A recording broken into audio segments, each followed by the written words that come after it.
What was my life like waiting and hoping for someone to die? It was miserable.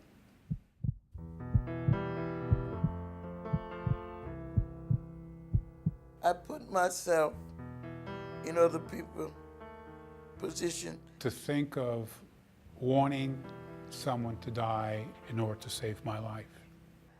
And you see where a baby got shot through the window, a child got shot in a car. I read that and I felt bad. All I could think about was this person. But when it happened to you, oh my God, I can imagine. I've said so many times, I know what that mother felt.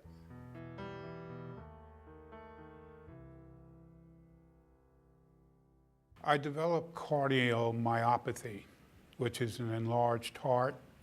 It came about through living a good life of smoking, drinking, and poor eating habits. And that's how my heart disease occurred. With about approximately 85% of my heart no longer functioning, it's very difficult to do much of anything. To walk a block, it could take me close to probably a half hour to get one block, holding on for dear life onto anything which I could grasp onto.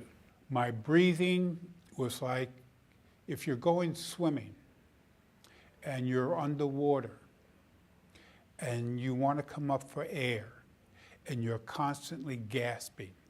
That's what I was doing constantly. If I was in the house and if I were to bump up against something or drop something, they'd be yelling, "Dad, Dad, you're all right." And there was just this constant fear that I could just die at any given moment. My doctor said I had about 6 months to live without a heart. My son Fitzgerald, we call him Poochie, and he would call me Mommy. Mommy, what you doing? I said, don't come here worrying me today. That's just how mean it was. I'll be back. I said, oh, you ain't coming back. And that same night, May 30, can you imagine? 30 minutes later, my phone rang, screaming, hollering. Who is this? What happened? Oh, Poochie, Poochie. I said, what this boy done got into? The girl said, oh, Lord, he got shot in the head. Phone dropped, hand dropped. I just started shaking. He hold his head where he got shot. They said when they took his hand from there, he had brains in it. He couldn't have lived like that. When I found out I was going to get the heart transplant, after I hung up the phone, I started crying. I just cried uncontrollably because all I could think about was this person, that another human life had come to an end. And this was something I've been hoping for. Hoping and praying for someone to die. And you can't, and that's the worst thing that you could ever do. Because when it happens, it's real. There's families are totally destroyed by that person's death. And I was hoping for it. And what compounded it was here was this family that was willing to give me their loved one's heart to save my life, the life of someone who had hoped for their loved one to die. It's not an easy decision now. Don't let me make you think that you could just say yes. I was about to not do it. I'm gonna be honest with you, because this was my first time with somebody come to me in the hospital right after they pulled the plug, and I thought about it. This is going in the ground, and I can save someone? This was my word. Why not? If you don't know my baby, if he could have talked and knew he was gonna die, he'd have told me, Go ahead and do it. I'm gone. That's the kind of person my baby was. Knowing someone else's heart is inside of me is just awesome. That our life is continuing. It's not just a benefit for me, but it's also for my donor's family, because they truly understand that their loved one still lives. When his organs were transplanted, they went into 4 other people. So that's a total of 5 people who were given a second chance at life. So for my donor family, it's a joy for them. And for me to carry their loved one's heart and to treat it with the utmost respect and honor is a privilege. One day, it just pop up, I must write him. And we start like that. And about another 3 or 4 months, I got a call. They was sending a car for me and my family. We used to go and meet Donna. That was the biggest day. I'll never forget that day. He came in, the organ donate building, and he came to me and hugged me and he said, Mom, how could I say thank you? And I said to him, Donna, you already said it. I could see it in his face.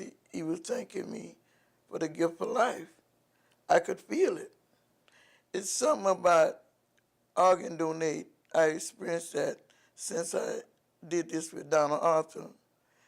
It's a feeling that is hard to explain to any individual. It have to be with that person. It's so hard for me to explain.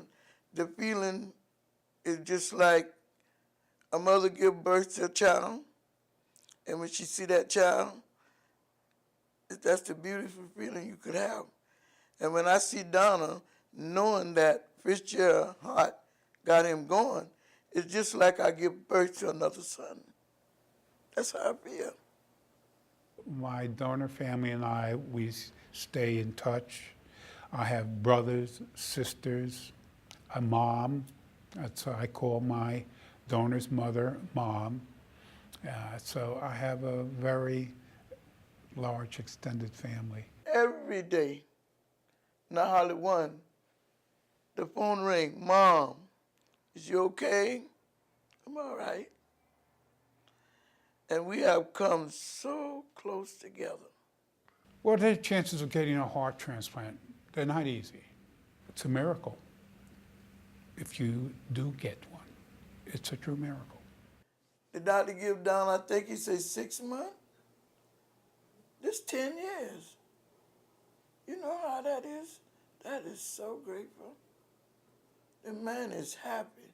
When he talked to me, I said, how you doing today? He said, Ma, I'm fine. I said, you okay? Yeah, I'm finna go here. I'm finna do this. You know how that make me feel? The tears be rolling. I tell him, me and him ain't nothing but a crybaby. But don't pay my tears no mind. It's a joy tear. It'll hurt in some way, and it's a joy. There isn't just about anything I can't do. I've done so much.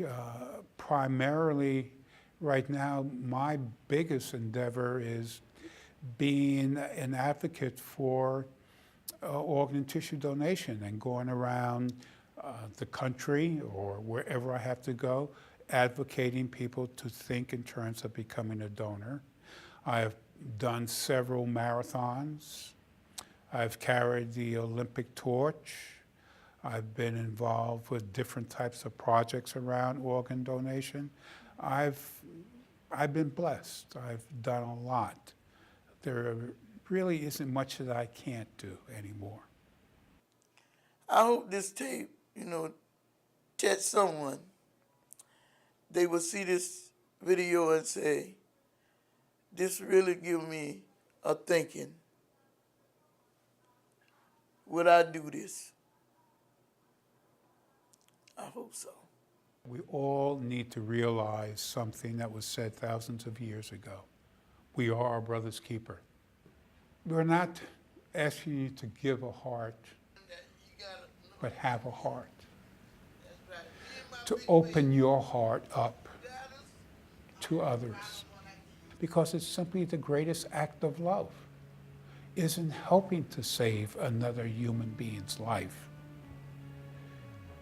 It's about life. It's not about death. It's about giving life. It's about having a heart